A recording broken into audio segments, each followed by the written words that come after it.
ang napakasarap na ice cream ng Barangay Abuyon. Ang nag-iisang gumagawa ng ice cream ng Barangay Abuyon na talaga namang inaabangan at pinipilahan. Ito ang napakasarap na ice cream ni Kuya Udan. Talaga namang napakasarap nito, ikikwento mo at babalikan mo. Napakasarap, napakalinis, quality at talagang mapagkakatiwalaan. Kuya Udan, ilang taong ka nag-ice cream? 30 years. Tagal. Napakatagal na din pala talagang gumagawa ni Kuya Udan ng ice cream. Akalain mong 30 taon na siyang gumagawa ng ice cream. Kaya yung lasa niya super quality talaga. Ikaw ba naman yung araw-araw na gumagawa nito? Sobrang expert ka na talaga sa ganung katagal na panahon. At ang nakakatuwa at magugustuhan mo talaga sa ice cream ni Kuya Udan ay pangmasa ang halaga. Kakayahin naman talaga ng kahit sino na makabili nito. At nang matanong ko nga si Kuya Udan kung anong taon siya nagsimula magtinda ng ice cream, nagsimula nga daw siya noong 1994. At sang-ayon nga sa kanya ay nakikitinda pa lang siya nung mga panahon na yon. Noong 1994 nakikitindahan lang ako. At ayun nga, wala pa pala siyang sariling panindang ice cream nung mga panahon na yon. 1997 nagkaroon ako sa isis.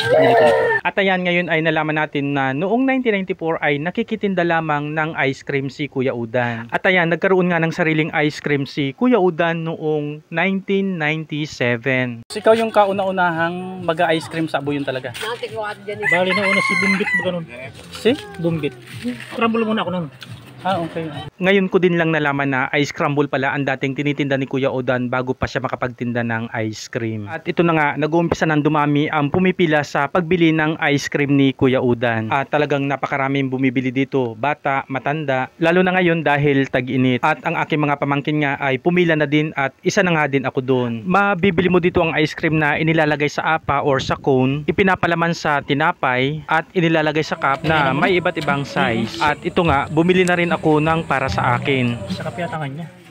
Sakap ba sa'yo? At dahil nga sa dami ng bumili ng ice cream ni Kuya Udan ay halos maubos na rin ito. At ayan, patuloy pa ding dumadami ang bumibili sa ice cream ni Kuya Udan. Napakasarap naman talaga ng ice cream ng tiyuhin kong ito. Si Kuya Udan ay kapatid ng aking ama, kaya naman sobrang proud ako sa kanya. Siyempre tiyuhin ko yan, dapat yan ay makita ng tao kung gaano ka proud na nag-ice cream yan si Kuya Udan. Ang ice cream ni Kuya Udan ay pwede mo ring orderin katulad sa mga birthday party o anumang handaan kung nanaisin mong maghanda ng ganito. At ayan, masaya ngang iniaabot sa akin ni Kuya Udan ang ice cream na para sa akin. At ito ngang si KD habang bumibili ay naghandog na rin ng isang kanta para kay Kuya Udan.